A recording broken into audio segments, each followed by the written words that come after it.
Bien salut tout le monde, c'est Thiogar, je les amis, on se trouve pour une petite vidéo setup. Donc vous l'avez vu si vous me suivez sur Insta, en un an mon setup il a énormément évolué. Donc aujourd'hui c'est parti pour vous le présenter. Alors, la première chose qu'on voit en arrivant dans la chambre, c'est le petit canapé Ikea juste ici. En gros quand je suis en live et tout, ça me sert de décor et la nuit ça se transforme en un lit de place. Donc voilà, c'est pratique pour économiser de la place et puis franchement il est vachement confortable. Alors après à ma droite il y a une étagère avec plein de figurines, des trucs de pop culture, des trucs de geek que j'adore. Après il y a toujours mon logo en plexiglas avec aussi un bandeau LED connecté à l'intérieur. Alors juste après il y a un petit meuble Ikea là pour le stockage. On passe à la partie bureau. On a tout de suite du coup ma chaise DX Racer avec mon logo brodé dessus. Pour le bureau en lui-même en fait c'est une table de cuisine Ikea posée sur en fait des tiroirs de chez Ikea aussi. Alors ici on a un petit lecteur USB avec carte SD et du coup j'utilise les deux ports USB qui sont disponibles pour ma manette avec laquelle je joue à Rocket League et tout. J'ai aussi récemment acheté un WD 5 Tera, donc c'est un disque dur externe en gros. Après au niveau de l'éclairage en fait on a deux panneaux LED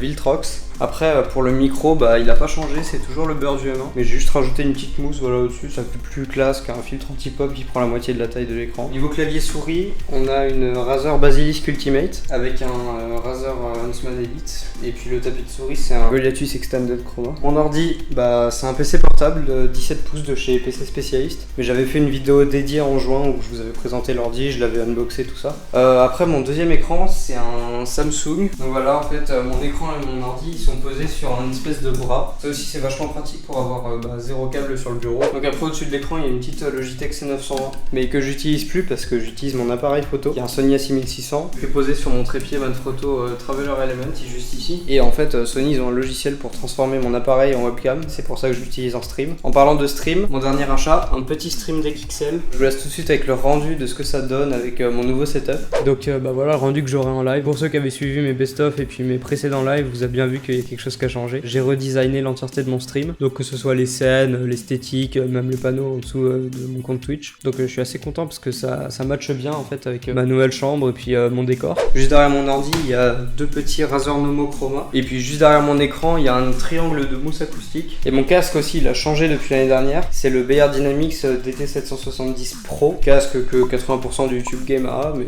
Donc en fait je vous avais parlé aussi de mes ampoules connectées et en fait tout ça c'est relié à Alexa qui est sur mon armoire là-bas, ce qui fait qu'en gros je peux contrôler mon éclairage avec ma voix. Alexa Gaming. Donc là vous voyez que mon logo il s'allume aussi, là j'ai deux bandeaux LED light dans ma vitrine, une ampoule dans le casque Dark Vador, un bandeau LED sous le bureau, et puis ici la lampe style, et là regardez, petit extra, Alexa Going Live. En gros c'est pas des panneaux connectés mais on les a mis sur des prises connectées qui les ont reliées à Alexa justement. Donc c'est vachement pratique, ça m'économise littéralement 3 secondes pour aller chercher le bouton on-off. Donc en gros pour prévenir les gens de la maison que je suis en live ou que je suis en train de tourner, on a installé une autre prise connectée avec une lumière autour qui se déclenche quand j'utilise ma commande pour allumer mes panneaux LED. Regardez, Alexa Going Live. Donc voilà les amis, c'est à peu près tout pour mon setup. En tout cas je suis vachement content du résultat et j'espère continuer à l'améliorer au fil du temps. Si ça vous a plu, n'hésitez pas à mettre un petit pouce bleu, un commentaire et à vous abonner, ça me ferait super plaisir. En attendant, surtout pour une prochaine vidéo. Allez salut!